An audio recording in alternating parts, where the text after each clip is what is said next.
Ήταν το 2014 όταν πραγματοποιήθηκε η πρώτη επίδειξη δύναμης μέσω του κοινωνικού δικτύου Twitter με αφορμή την κατάληψη του Βορείου Ιράκ από το Ισλαμικό κράτος, η οποία συνοδεύονταν από βίντεο επίδειξης δύναμης και το σύνθημα «Όλα τα μάτια είναι στραμμένα στον ISIS». Αυτή ήταν η αρχή μιας τεράστιας προπαγάνδας που διαρκεί μέχρι σήμερα. Το Ισλαμικό κράτος σχεδόν, ή αυτό που αποκαλεί ο ISIS Ισλαμικό κράτος, σχεδόν οφείλει την ύπαρξή του στα social media. Δηλαδή έχει φτιάξει μια τόσο μεγάλη social media φούσκα, όπου μόνο το 2015 έχουν καταγραφεί πάνω από 30.000 ξένοι στρατολογημένοι μαχητές από 100 χώρες. Καλογυρισμένα βίντεο με σενεριακή δομή και εικόνες ισχύως, όλα με κύριο σημείο αναφορά στη γενιά των smartphones, των social media και των βιντεοπαιχνιδιών δράσης.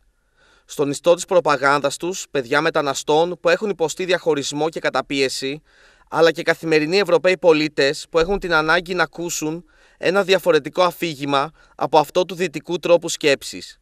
Το Ισλάμ τώρα αυτό καθ' αυτό, ούτε αυτό είναι ένα πράγμα. Στη μορφή αυτή, η οποία είναι μια σκληρή φονταμενταλιστική μορφή, προσφέρει ένα θελκτικό όραμα για αυτούς που θέλουν να βλέπουν την πραγματικότητα σε όρους άσπρο-μαύρο.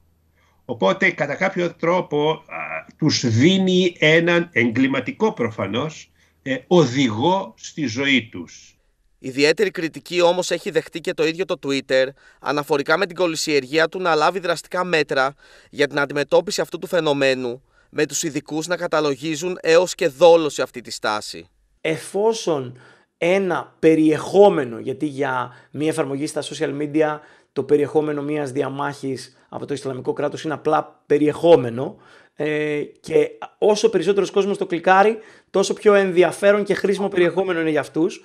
Άρα μέχρι να τραβήξουν τη γραμμή τι είναι πραγματικά αφρικαλαιότητα και τι είναι ενημέρωση, αργούν και δεν έχουν βρεθεί ακόμα ή, αν θέλεις, τόσο πολύ καλοί αλγόριθμοι να ξεχωρίσουν την πληροφορία από την παραπληροφόρηση.